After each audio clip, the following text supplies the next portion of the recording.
तो दोस्तों आज हम पढ़ने वाले सिविक्स क्लास 9th का चैप्टर नंबर 1 जिसका नाम है what is democracy and why democracy. तो दोस्तों नाम से ही थोड़ा वो समझ में आ रहा होगा कि यार किस चैप्टर में हम क्या क्या पढ़ने वाले हैं। तो पहले तो हम पढ़ेंगे कि डेमोक्रेसी क्या होती है, उसके बाद हम पढ़ेंगे कि आखिर डेमोक्रेसी हमारे लिए क्यों जरूरी है। तो चलिए स्टार्ट करते हैं।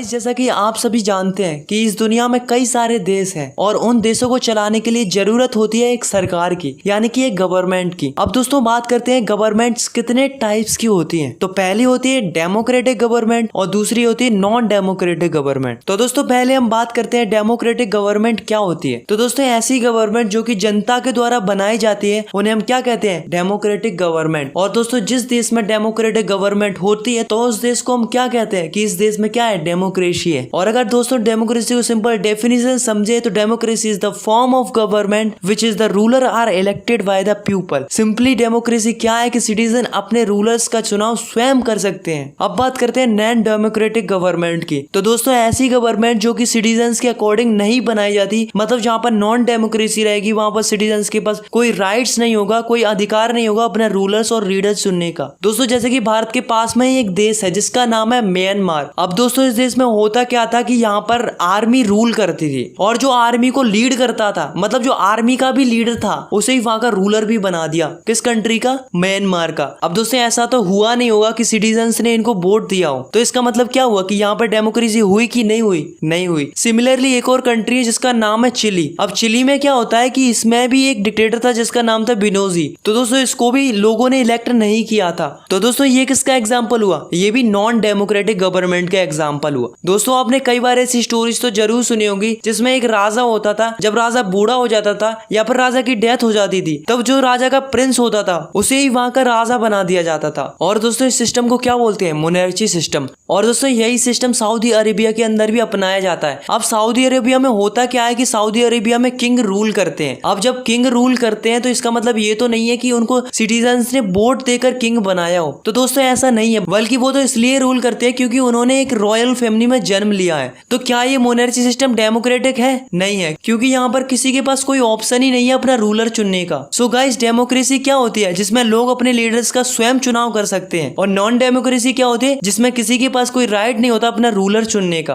अब दोस्तों कई बार ऐसा होता है कि समझ में नहीं आता कि यार ये कंट्री डेमोक्रेटिक है कि नॉन डेमोक्रेटिक है। तो इसे जानने के लिए हमें बहुत ही केयरफुली देखना होता है कि ये कंट्री और ये गवर्नमेंट डेमोक्रेटिक है कि नॉन डेमोक्रेटिक है। तो इसे समझने के लिए हमें जानने पड़ेंगे फीचर्स ऑफ डेमोक्रेसी। तो फीचर्स ऑफ डेमोक्रेसी को समझने के लिए पाकिस्तान के एग्जांपल से शुरुआत करते हैं। दोस्तों ये बात है अक्टूबर 1919 की। अब हुआ क्या था कि जो पाकिस्तान की मिलिट्री थी वो पाकिस्तान के प्राइम मिनिस्टर के अगेंस्ट खड़ी हो गई। नवाब शरीफ जो कि प्राइम मिनिस्टर थे पाकिस्तान के, उनको पाकिस्तान की मिलिट्री ने फोर्सफुली हटा दिया और जो वहां की मिलिट्री थी वो वहां पर रूल करने लगी। अब दोस्तों हुआ कुछ ऐसा कि जो मिलिट्री को लीड कर रहे थे परवेज मुशर्रफ, उन्होंने अपने आप को वहां का चीफ एग्जीक्यूटिव घोषित कर दिया। अब बाद में उन्होंने अपना डेजिग्नेशन चेंज करके उन्होंने अपने आप को प्रेसिडेंट डिक्लेयर कर दिया। दोस्तों अब क्या हुआ कि 2002 में उन्होंने एक रेफरेंडम किया। तो दोस्तों रेफरेंडम क्या होता है कि रेफरेंडम वो होता है जैसे कि किसी भी पॉलिटिकल क्वेश्चन पर सिटीजन से उसका आंसर पूछा जाता है और फिर जो भी वहां के सिटीजन्स का आंसर होता है वही गवर्नमेंट को मानना पड़ता है। तो दोस्तों 2002 में रेफरेंडम का क्वेश्चन ये था कि परवेज मुशर्रफ को और 5 सालों के लिए प्रेसिडेंट बनाना चाहिए या नहीं। तो दोस्तों जो रेफरेंडम का जो रिजल्ट आया वो ये आया कि परवेज मुशर्रफ को 5 साल के लिए और प्रेसिडेंट बनाना चाहिए। अब दोस्तों हुआ कुछ ऐसा कि कुछ लोगों को जैसे कि पाकिस्तान की media, human right activist, democratic activist को ये लगने लगा कि ये जो रेफरेंडम हुआ है वो लीगल तरीके से नहीं हुआ है, मतलब कुछ ना कुछ गड़बड़ तो जरूर की गई है। दोस्तों जब परवेज मुशर्रफ को इस बात का पता चला तो उन्होंने अगस्त 2002 में लीगल फ्रेमवर्क इशू कर दिया जिससे उसने पाकिस्तान के कॉन्स्टिट्यूशन को ही चेंज कर दिया। अब दोस्तों इस ऑर्डर के अकॉर्डिंग प्रेसिडेंट्स के पास पावर थी कि वो national assembly and state assembly को डिसमिस कर सकता था। और दोस्तों जो national assembly and state assembly के जो सिविलियंस कैबिनेट थे उनके काम को कौन कंट्रोल करती थी? National security council. यानी कि अपन दूसरे शब्दों में कह सकते हैं कि जो पाकिस्तान की मिलिट्री थी वही इन कैबिनेट के लीडर्स को कंट्रोल करती थी। अब दोस्तों पाकिस्तान में चल क्या रहा था कि जो पाकिस्तान के लोग थे वो नेशनल असेंबली और स्टेट असेंबली में वोट तो करते थे और जो जीतता था वो किन के कंट्रोल में आता था? मिलिट्री के कंट्रोल में।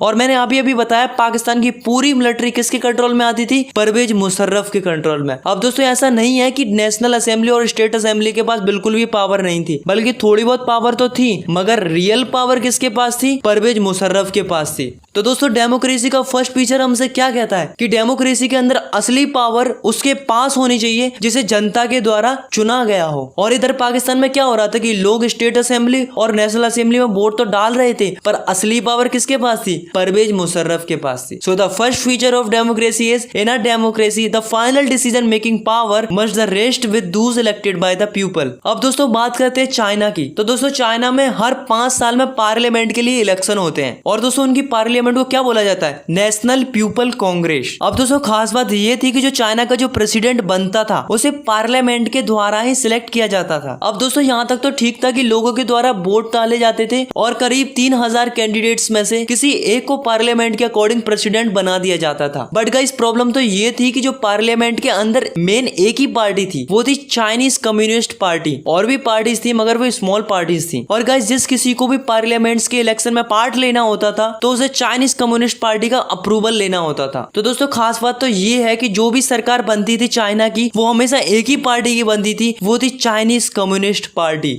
अब आप खुद ही सोचो, अगर एक ही पार्टी की सरकार हमेशा बनेगी तो क्या होगा? छोटी पार्टीज और नई पार्टीज को चांस नहीं मिलेगा और ना ही कैंडिडेट्स के पास चॉइस होगी और ना ही सिटीजन्स के पास। अब आप एक और एग्जांपल को देखो जिससे आपको बिल्कुल क्लियर हो जाएगा कि डेमोक्रेसी का सेकंड फीचर क्या है। तो दोस्तों ये एग्जांपल है मैक्सिको का। तो दोस्तों मैक्सिको में होता क्या था कि वहां पे हर 6 साल में प्रेसिडेंट के लिए इलेक्शन होते थे और दोस्तों वहां पर कभी भी मिलिट्री ने और डिक्टेटर ने रूल नहीं किया था। वहां पर इलेक्शन होते और जो जीतता उसे वहां का प्रेसिडेंट बना दिया जाता था। मगर दोस्तों हैरानी की बात तो ये थी कि 1930 से जब से मैक्सिको आजाद हुआ था तब से 2000 तक इलेक्शन एक ही पार्टी ने जीते हैं जिसका नाम था PRI यानी कि इंस्टीट्यूशनल रिवोल्यूशनरी पार्टी। और भाई जब एक ही पार्टी सारे इलेक्शन जीतेगी तो इस डर के कारण कुछ पार्टी तो इलेक्शन लड़ती भी नहीं थी और जो लड़ती थी वो कभी जीत नहीं पाती थी। अब दोस्तों आखिर ऐसा क्यों हो रहा था? तो दोस्तों ऐसा इसलिए हो रहा था क्योंकि जो PRI जो पार्टी थी वो जीतने के लिए किसी भी हद तक चली जाती थी और कई सारे डर्टी ट्रिक्स का इस्तेमाल करती थी इलेक्शन को जीतने के लिए। जैसे कि जो भी गवर्नमेंट ऑफिसर्स होते उनको अपनी पार्टीज की मीटिंग्स में बुलाती थी और जो भी गवर्नमेंट स्कूल के टीचर्स होते थे उनको जबरदस्ती फोर्स किया जाता था जिससे टीचर्स बच्चों के पेरेंट्स को PRI में वोट डालने के लिए इंकरेज करें। और दोस्तों PRI जो पार्टी थी वो काफी ज्यादा पैसा भी स्पेंड करती थी अपने कैंडिडेट्स के एडवर्टाइजमेंट्स के लिए, जिससे क्या होता था जितनी भी न्यूज और मीडिया होती थी वो केवल PRI की अच्छी अच्छी बातें ही टेलीकास्ट करती थी और बाकी पार्टीज को इग्नोर किया जाता था। और तो और दोस्तों कई बार तो ऐसा होता था कि लास्ट मिनट में आकर जो अपोजिशन पार्टीज के पोलिंग बूथ होते थे उन्हें एक जगह से दूसरी जगह शिफ्ट कर दिया जाता था, जिससे क्या होता था कि वोट डालने में सिटीजन्स को काफी ज्यादा दिक्कत फेस करनी पड़ती थी। अब भाई इन सब कंडीशंस को देखने के बाद आप समझ गए होंगे कि भाई अपोजिशन पार्टीज के पास तो कोई चांस ही नहीं था जीतने का। तो भाई देख रहे हो क्या हालत थी। तो दोस्तों आपने पहले एग्जाम्पल में देखा कि चाइना के लोगों के पास चॉइस नहीं थी क्योंकि वहां पर एक ही पार्टी थी जो की थी चाइनीज कम्युनिस्ट पार्टी। और दोस्तों यही एक पार्टी थी जो की कैंडिडेट्स को अप्रूव्ड भी करती थी। और दूसरे एग्जांपल में आपने देखा कि मैक्सिको के पास कई सारी पार्टीज की चॉइस तो थी मगर सिटीजन्स अपनी पसंद की पार्टीज को चूज नहीं कर पा रहे थे क्योंकि जो PRI थी वो पैसों की दम पर और पावर के बेसिस पर कई सारी डर्टी ट्रिक्स का इस्तेमाल करके इलेक्शन को जीतती थी। तो गाइज आप खुद ही बताओ कि जो ये इलेक्शन हुआ है क्या वो फेयर तरीके से हुआ है? नहीं ना। अगर होते तो शायद बाकी पार्टीज भी इलेक्शन को जीत सकती थी। तो दोस्तों इन दोनों एग्जाम्पल से हमें डेमोक्रेसी का सेकंड फीचर मिलता है जो कि है a democracy must be based on a free and fair election where those are currently in a power have a fair chance of losing। मतलब ये दोस्तों हम अपनी कंट्री को डेमोक्रेटिक तभी कह सकते हैं जब हमारे इलेक्शन फ्री एंड फेयर हो। मतलब अगर सिंपल शब्दों में कहें तो इलेक्शन फ्री होने चाहिए और हॉनेस्टली होने चाहिए जिसमें हारने और जीतने की प्रोबेबिलिटी बराबर होनी चाहिए। ऐसा नहीं होना चाहिए कि एक ही पार्टी मिसलीड करके हमेशा जीतती रहे और दूसरी पार्टीज को मौका ही ना मिले। सो इलेक्शन फ्री एंड फेयर होने चाहिए। तो दोस्तों आप समझते हैं थर्ड फीचर ऑफ डेमोक्रेसी। तो दोस्तों इसे समझाने के लिए मैं आपको कुछ कंट्रीज के एग्जांपल देता हूं। तो दोस्तों उस कंट्री का नाम है सऊदी अरेबिया जिसे आप अच्छे से जानते हैं। अब दोस्तों इस कंट्री में होता क्या था कि 2015 से पहले सऊदी अरेबिया की किसी भी वुमेन को वोट डालने का अधिकार ही नहीं था। ऐसे ही एक और कंट्री और है जिसका नाम है एस्टोनिया। तो एस्टोनिया में क्या होता है कि एस्टोनिया में सिटीजन्स रूल ऐसे बनाए गए हैं कि जो रशियन माइनॉरिटी है उसे डिफिकल्टी फेस करनी पड़ती थी वोट डालने में। दोस्तों ऐसे ही एक और कंट्री है जिसका नाम है फिजी। फिजी में ऐसा इलेक्टोरल सिस्टम है कि वहाँ के जो इंडिजिनियस इंडिजीनियस फीसी है उनकी जो वोट वैल्यू होगी वो इंडियन फीसी के कंपैरिजन में काफी ज्यादा होगी। जैसे कि एग्जांपल के तौर पे आप मान लो कि दो कैंडिडेट है, पहला है राम और दूसरा है श्याम। अब मान लो राम को मिले हैं 2000 वोट और दूसरी ओर श्याम को मिले हैं 2001 वोट। अब आपके हिसाब से किसको जीतना चाहिए? श्याम को। लेकिन जीतता कौन है? राम, क्योंकि उसे जो वोट मिले थे वो इंडिजीनियस फीसी के मिले थे। और मैंने अभी अभी बताया कि जो इंडिजीनियस फीसी की जो वोट वैल्यू है वो इंडियन फीसी के कंपैरिजन में काफी ज्यादा है। तो गाइस आप ही बताओ कि ये गलत है कि नहीं है? गलत है। तो दोस्तों यहाँ से हमें थर्ड फीचर ऑफ डेमोक्रेसी मिलता है जो कि है in a democracy each adult citizen must have a one vote and each vote must have one value. मतलब डेमोक्रेसी के अंदर एवरी अडल्ट सिटीजन के पास अपना एक वोट है और उस वोट की एक वैल्यू है। ऐसा नहीं है कि कोई रिचेस्ट पर्सन की वोट की वैल्यू पुअर पर्सन के वोट की वैल्यू से ज्यादा हो। इंसान चाहे अमीर हो या गरीब हो और चाहे मेल हो या फीमेल हो, उनके वोट की वैल्यू इक्वल रहेगी और सारे सिटीजन्स को राइट होना चाहिए इक्वली वोट डालने का। तो गाइज अब बढ़ते हैं डेमोक्रेसी के लास्ट फीचर की ओर जो कि फोर्थ फीचर ऑफ डेमोक्रेसी। तो दोस्तों इसे समझने के लिए हमें जिम्बाब्वे कंट्री की कहानी सुननी पड़ेगी। तो चलिए दोस्तों जानते हैं आखिर ऐसा क्या हुआ जिम्बाब्वे में। तो दोस्तों जो जिम्बाब्वे था वो ब्रिटेन की कॉलोनी थी और जो जिम्बाब्वे के लोग थे उनके ऊपर व्हाइट माइनॉरिटी रूल करती थी। मतलब जो ब्रिटेन के जो गोरे लोग थे वो जिम्बाब्वे के सिटीजन्स पर रूल करते थे। दोस्तों 1980 एक ऐसी ईयर थी जब जिम्बाब्वे को इन व्हाइट माइनॉरिटी से आजादी मिली थी। मतलब 1980 को जिम्बाब्वे इंडिपेंडेंट हो चुका था। और दोस्तों जब से देश आजाद हुआ है तब से एक ही पार्टी ने जिम्बाब्वे पर रूल किया है जिसका नाम है ZANU-PF। दोस्तों इस पार्टी ने जिम्बाब्वे की आजादी में अहम भूमिका निभाई थी। दोस्तों तब से ये देश आजाद हुआ है तब से एक ही लीडर रूल करता आ रहा है जिसका नाम है रॉबर्ट मुगाबे, जो कि काफी ज्यादा पॉपुलर था। लेकिन ये इलेक्शन को फेयर तरीके से नहीं लड़ता था बल्कि काफी सारी अनफेयर प्रैक्टिसेस का इस्तेमाल करता था इलेक्शन को जीतने के लिए। जैसे कि जो रॉबर्ट मुगाबे था उसने कई बार कॉन्स्टिट्यूशन में चेंजेस लाए क्योंकि वो चाहता था कि मेरे पास ज्यादा से ज्यादा पावर आ जाए। और दोस्तों जो अदर पार्टीज के कैंडिडेट्स होते थे उनको हरेस किया जाता था और दोस्तों उनकी जो मीटिंग्स होती थी उनको भी डिस्टर्ब किया जाता था। दोस्तों अगर सिटीजन्स गवर्नमेंट्स के अगेंस्ट खड़े होकर प्रोटेस्ट करें तो उसे भी इलीगल माना जाता था। और दोस्तों जितनी भी जिम्बाब्वे की न्यूज एंड मीडिया थी उसे भी जिम्बाब्वे की गवर्नमेंट ने कंट्रोल करके रखा था। अब जो भी न्यूज दिखाई जाती थी वो गवर्नमेंट के फेवर में ही आती थी और गवर्नमेंट जैसा चाहती थी वैसा ही होता था। और तो और दोस्तों अगर कोर्ट भी गवर्नमेंट के अगेंस्ट कोई जजमेंट देता था तो गवर्नमेंट उसे इग्नोर करती थी और जो जज होते थे उनके ऊपर भी प्रेशर डाला जाता था।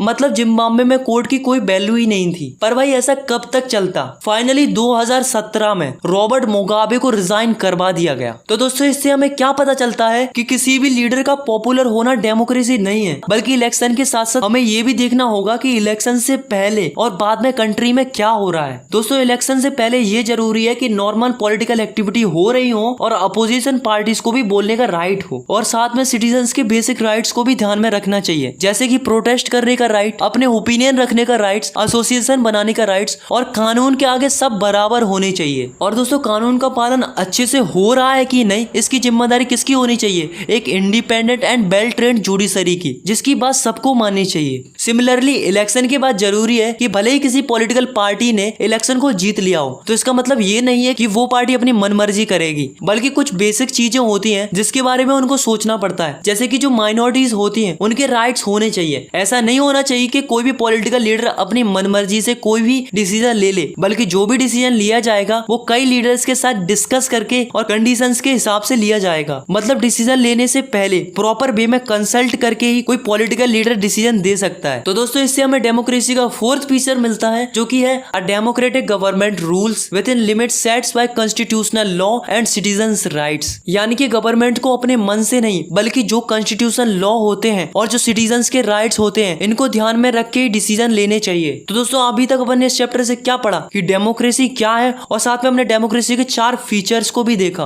तो दोस्तों इन सब को देखने के बाद आपको ये लगने लगा होगा कि डेमोक्रेसी तो बेस्ट फॉर्म ऑफ गवर्नमेंट है, तो इसका मतलब तो सबको डेमोक्रेटिक गवर्नमेंट ही बनानी चाहिए। आपका कहना सही है, लेकिन हर एक अच्छी चीज पूरी तरीके से अच्छी नहीं होती है, कुछ ना कुछ कमियां तो जरूर होती है। ठीक उसी प्रकार से डेमोक्रेसी के अंदर भी कुछ कमियां हैं। तो चलिए जानते हैं कि ऐसे कौन कौन से डीमेरिट्स हैं डेमोक्रेसी के। So the next topic is arguments against democracy. तो दोस्तों पहला डिमेरिट तो यही है कि जो हमारे लीडर्स होते हैं वो हर समय बदलते रहते हैं। अब बदलने से क्या लॉस होता है कि जो गवर्नमेंट की स्टेबिलिटी होती है उस पर काफी ज्यादा फर्क पड़ता है और साथ में अनस्टेबिलिटी भी बनी रहती है। और अनस्टेबिलिटी के कारण जो बड़े बड़े डिसीजंस होते हैं उन्हें लेने में गवर्नमेंट को दिक्कत फेस करनी पड़ती है। दूसरा डिमेरिट ये है कि आप तो जानते ही हैं कि डेमोक्रेसी में कई सारी पार्टीज होती हैं और दोस्तों इलेक्शन को जीतने के लिए पार्टीज के बीच में कंपटीशन एंड पावर प्ले होता रहता है, जिससे आम सिटीजन्स को काफी ज्यादा डिस्टर्बेंस होता है। थर्ड डिमेरिट ये है कि डेमोक्रेसी में कोई भी डिसीजन लेने से पहले कई लोगों के साथ कंसल्ट करना पड़ता है, जिसकी वजह से कोई भी काम को करने में डिले हो जाता है। अब बात करते हैं फोर्थ डिसएडवांटेज की। तो जो लीडर इलेक्ट होकर आए होते हैं और उन्हें आपके बारे में और आपके इंटरेस्ट के बारे में बिल्कुल भी एक्सपीरियंस नहीं होता है, जिसकी वजह से बहुत से गलत डिसीजन भी ले लिए जाते हैं जो कि सिटीजन्स के लिए काफी ज्यादा प्रॉब्लमेटिक साबित हो सकते हैं। दोस्तों जैसा कि हम सभी जानते हैं कि कंट्री में करप्शन तो होता ही है, लेकिन हम इसे खत्म नहीं कर सकते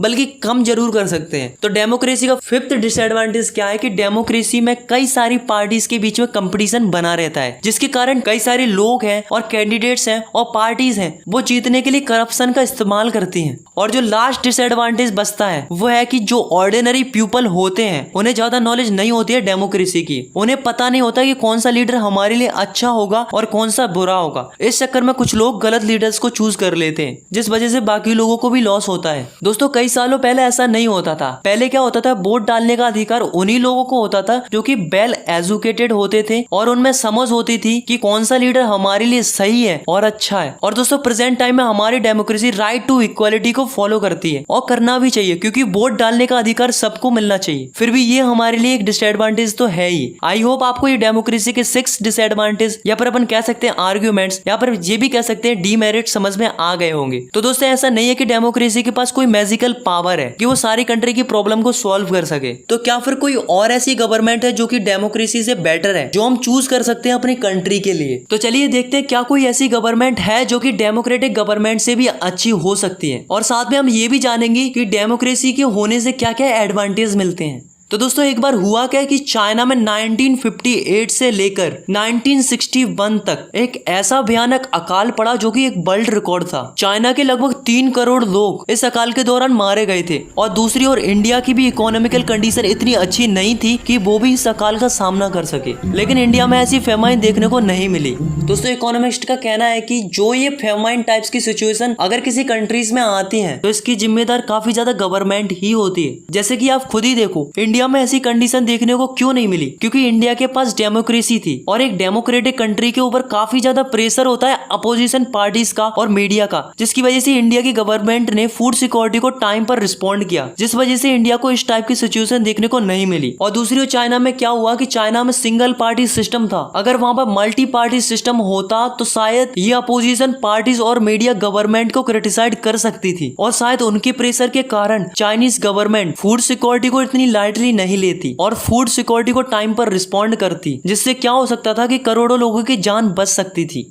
तो ये एक पॉजिटिव एडवांटेज है डेमोक्रेसी का, that is a democratic government is a better government because it is the more accountable form of government. और दोस्तों एक और अच्छी बात है डेमोक्रेसी की, भले ही डिसीजन मेकिंग में टाइम लगता है क्योंकि इतने सारे लोगों से कंसल्ट करना होता है और सबकी बात सुनी जाती है, इसलिए जो भी प्रॉब्लम होती है उसके बारे में सब लोग डिस्कस करते हैं ताकि फाइनली एक अच्छा डिसीजन सिटीजन्स के लिए ले सके। It means democracy improve the quality of decision making. और इसी से हमें डेमोक्रेसी का थर्ड एडवांटेज मिलता है जो कि democracy provide the method to deals with the differences and conflicts. Guys एक बात तो हम सभी जानते हैं कि सोसाइटी में अलग अलग प्रकार के लोग रहते हैं और हम ये भी जानते हैं कि उनके ओपिनियन भी अलग अलग होते हैं, जिससे उन दोनों के बीच में कॉन्फ्लिक्ट होना आम बात है। अब मान लो कहीं ऐसा हो जाए कि जो पावरफुल है उसका ही ओपिनियन सुना जाएगा और जो कमजोर है उसका ओपिनियन नहीं सुना जाएगा, तो क्या होगा? तो ये होगा कि कोई हैप्पी नहीं रहेगा और ऐसा करने से लोग बहुत टाइम तक एक दूसरे के साथ नहीं रह पाएंगे। तो दोस्तों डेमोक्रेसी अच्छी है क्योंकि डेमोक्रेसी में कोई परमानेंट लूजर नहीं होता और ना ही कोई परमानेंट विनर होता है। यहाँ सब अपने अपने ओपिनियन रख सकते हैं और सबके ओपिनियन मैटर करते हैं। तो ये तो बात हुई गवर्नमेंट की और सोसाइटी की। तो दोस्तों सबसे ज्यादा जो फायदा होता है वो हम जैसे नॉर्मल पर्संस को ही होता है, मतलब जो नॉर्मल सोसाइटी में लोग रहते हैं उनको ही सबसे ज्यादा फायदा होता है। Because the democracy enhance the dignity of citizens. क्योंकि अगर हम पॉलिटिकल इक्वालिटी की बात करें तो जब हम अपना रूलर चुनते हैं तो सब इक्वल होते हैं, चाहे कोई जितना भी अमीर हो और चाहे वो कितना भी गरीब हो, और चाहे कोई जितना भी पढ़ा लिखा हो और चाहे कोई कितना भी अनपढ़ ही क्यों ना हो, सबके पास ताकत है अपना खुद से एक रूलर चुनने की। तो फाइनली हमें क्या पता चलता है, democracy is the better than other form of government because it allow us to correct its own mistakes. अच्छा आप ही बताओ, कोई भी कंट्री को रूल करने में मिस्टेक्स तो जरूर होंगी, चाहे वो कितनी अच्छी गवर्नमेंट ही क्यों ना हो, तो मिस्टेक्स तो गवर्नमेंट से होगी ही होगी। मगर डेमोक्रेसी की खास बात यह है कि डेमोक्रेसी में किसी भी गवर्नमेंट की मिस्टेक्स को छुपाया नहीं जा सकता है, क्योंकि डेमोक्रेसी में मीडिया के पास फ्रीडम होती है और साथ में अपोजिशन के लीडर्स भी खुल के गवर्नमेंट को क्रिटिसाइज कर सकते हैं। तो ऐसे में रूलर्स को अपना डिसीजन चेंज करना पड़ेगा, नहीं तो सिटीजन्स रूलर को ही चेंज कर देंगे। अब अगर दोस्तों आप ये सब चीजें नॉन डेमोक्रेटिक गवर्नमेंट से एक्सपेक्ट कर रहे हो तो नॉन डेमोक्रेटिक कंट्री में ये सब चीजें तो पॉसिबल हो ही नहीं सकती। ऐसे में डेमोक्रेसी के पास हर एक समस्या का सॉल्यूशन होगा, ऐसा पॉसिबल नहीं है। अगर हम डेमोक्रेसी को अदर फॉर्म ऑफ गवर्नमेंट से कंपेयर करें तो हमें पता चलता है कि हमारे लिए डेमोक्रेसी ही बेस्ट है। So is the democracy is the best form of government. So guys हमें इस बात के लिए प्राउड फील करना चाहिए कि हमारी जो इंडिया है वो एक डेमोक्रेटिक कंट्री है। आई होप आपको ये चैप्टर समझ में आ गया होगा। तो दोस्तों अगर आपको ये वीडियो पसंद आई तो यार वीडियो को लाइक करो और चैनल को सब्सक्राइब करो ऐसे क्लास 9 की और भी वीडियोस देखने के लिए। Thanks for watching, take care, bye bye.